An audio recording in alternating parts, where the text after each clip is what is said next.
You mentioned Eddie Howe there. Then is he the right man for this Newcastle job? Yeah.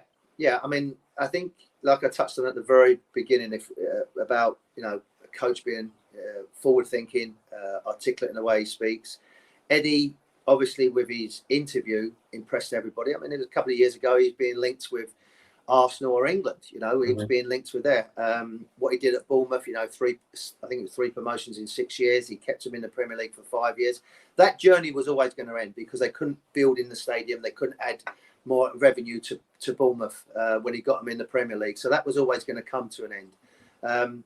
But my first impressions have been really good. I mean, now the honeymoon's sort of coming to an end, but he is, that's giving this time. As I said, I think he understands even that celebration going around afterwards against Burnley, stopping for the fan late at night, speaking about the team, about them trying to win games rather than just survive, saying the right things. But it's like anything, my friend, talk is cheap. You've got to start performance. Yeah. And Eddie knows that.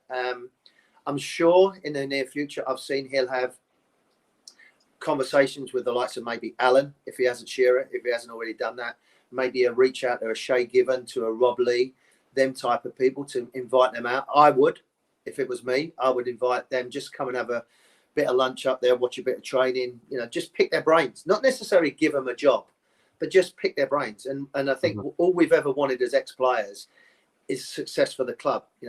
We had great times and we've had our times, but we want this club to get back to where it should be, which is, and if Eddie can pick a little bit from all of us, it would help us. And again, all we've ever wanted is the best for the club.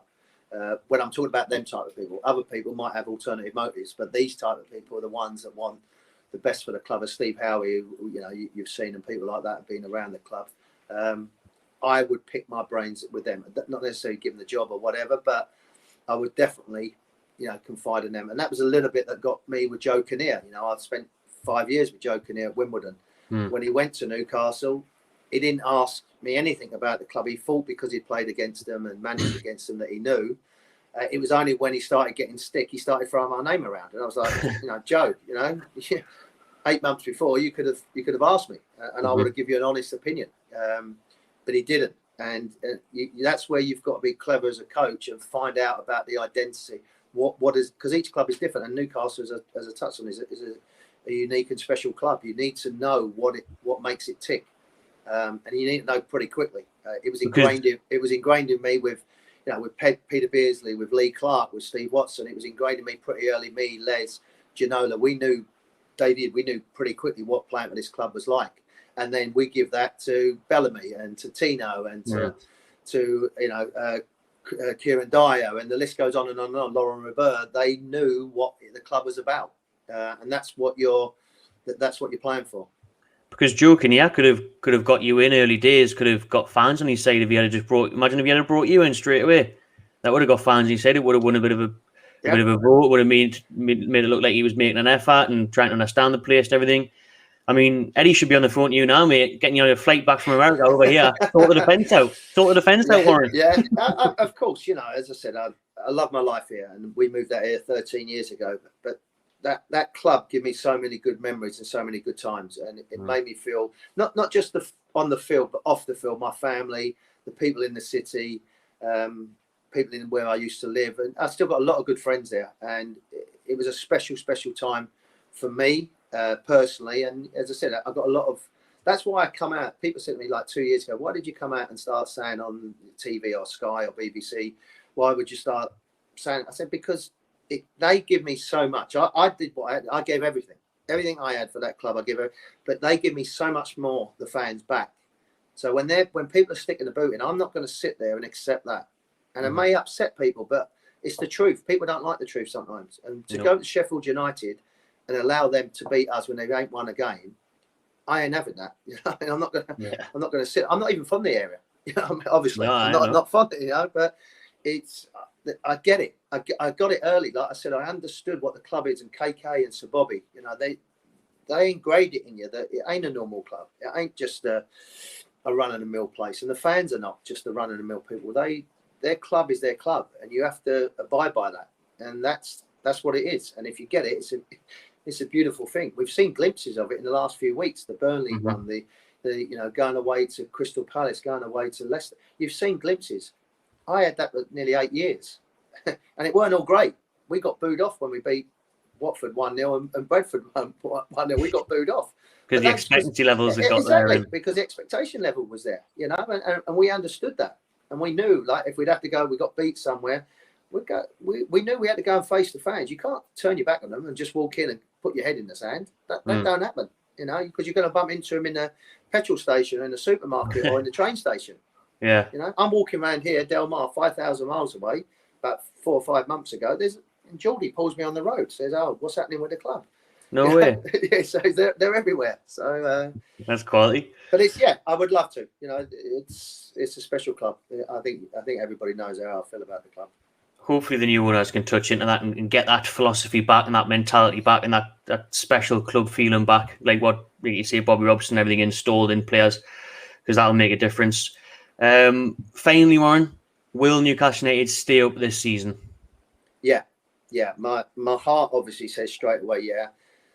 If I'm being honest, it's going to be a bloody hard work to do it. But I think we will do it. I just think there's the potential with the new art signings. I think the ownership, what happened with my Emery, like maybe saying, well, I'm going to stay where I am, and they went with Eddie. I think they realised it's a bigger challenge than maybe what they see from the outside. But I think they're prepared to fight that with finance. They've already put a lot of money into the club. As I said, silly things like cleaning the windows when they first come. It was people laughed at me when I said it, but it's the little things. That club was left to rot. But I do think there's enough will and there's enough fight in the coaching staff, in the owners, and there's enough pride in that city to keep it up. But it is going to be a fight, hell of a fight, and we've all got to be fighting in the right direction. And one thing I know about the Geordies, they don't mind a fight. They'll have a go. They'll have a go with anybody. So and I mean that in the nicest way. We'll have a go with anyone. So we'll see how we go. But we've got to be ready for it, because it's going to be up and we had that. Burnley. That's it. We're singing the song. We think we're going to win the Premier League. The next week we get 4-0. That's life. And we've got to move on. And it don't come any easier with Liverpool. So you're going to have to be right in there together and to pull. But I do honestly believe that we will stay up, because it is, we're 3 points off already. If the way the deadly December fish list is, and we don't get anything, which is probably expected against Liverpool, Man City, Man United, or Man United at home, we could get something. It is just a case of making sure we're still in the battle, isn't it, come January, and being able to flex our muscles and improve. Yeah, I never want to say we're giving up against Liverpool, Man City, and Man United. I never want to, because you never know. And that's what, going back to originally what I said about the Premier League, that's why we love it. On a day, you can turn someone over. We've seen that, players are not focused. They get an injury here or there. They get a bad call like we did at the weekend. All of a sudden, things change around. But you're exactly right. If we're in that mix come January, middle of January, February, and as I said, I fancy with Eddie, the way he's been working the boys on the training ground, the identity, getting them fitter, getting them sharper, having a plan. What he has got to do now with his plan is don't get caught on the counter-attack, because that's what happened with us before. Yeah, we want to be forward-thinking. Listen, it happened to us when me and John Beresford are pushing up and we leave poor old Philip Albert and Steve Howe isolated. You've got to work a little bit. That's where David Batty come into the equation. You need someone to be in and around there to do that. So you've got to learn quickly.